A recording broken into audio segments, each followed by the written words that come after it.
النساء والفتيات الحائض والنفساء اللي بيمنعهم العذر الشرعي من الصيام في هذا اليوم. وحضرتك عارفة ان هذا اليوم بيكفر سنة سابقة مضت وسنة قادمة بإذن الله تعالى، كما قال الرسول صلى الله عليه وسلم. يبقى في حزن شديد عندهم ان هم حرموا من الأجر وحرموا من هذا اليوم، وفي منهم بيفضل يبكي ان حتى بعض البنات بتقول انا يعني ربنا غضبان عليا انه مش عايزني اخد الأجر العظيم وتعتق رقبتي من النار في هذا اليوم.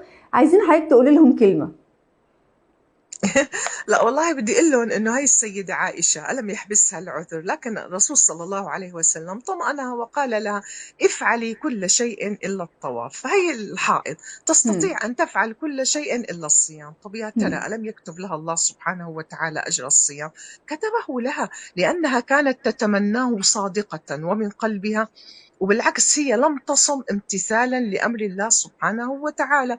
فإذا هي لها أجر الامتثال ولها أجر الصيام لأنها تمنته صادقة. هلأ في أحاديث يعني تقول أنه الإنسان المريض أنه الله سبحانه وتعالى يكتب له الأجر كاملا لأنه حبسه المرض.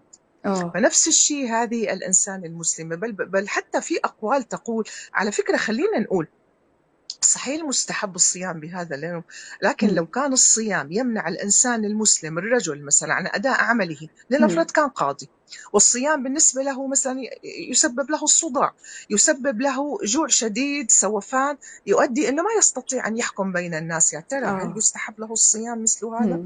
يفطر وله الأجر. حتى مو إجا مرة بإحدى الغزوات لما كان من المسلمين الصائم وكان منهم المفطر، فماذا قال الرسول صلى الله عليه وسلم؟ قال ذهب المفطرون بالأجر. أفطروا وذهبوا بالأجر. لماذا؟ لأنهم قاموا على خدمة الصائمين. فأنا أولا أريد أن أقول لها من قال لك أنك محرومة؟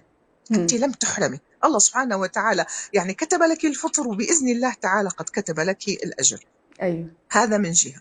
نعم، من جهة ثانية لا، ليس عقابا من الله سبحانه وتعالى، لأنه نحن ما نعلم ما هو يعني الله سبحانه وتعالى جعل الدنيا دار بلاء، ما نعلم متى هي رفع درجات ولا نعلم متى هي عقاب. لماذا يذهب عقلنا دائما إلى العقاب؟ الله سبحانه وتعالى سبقت رحمته غضبه. لماذا يكون عقاب؟ إذا كانت إنسانة مسلمة حريصة على دينها تقية وتريد أن تصوم، فهل يعاقبها الله سبحانه وتعالى؟ بل بالعكس، ربما أراد الله بها خيرا، قال لها أنا أريدك أن تفطري وبإذن الله تعالى سوف أكتب لك الأجر. فما دائما يروح عقلنا إلى السلبيات، بالعكس يروح إلى الإيجابيات ونقوم ببقية الأمور. هي تستطيع أن تذكر الله، وتستطيع أن تتصدق، وتستطيع أن تكون في حاجة الملهوف، وتستطيع أن تغيث الإنسان المحتاج إلى إغاثة، وتستطيع أن تقوم بشؤون أسرتها وتنوي الأجر.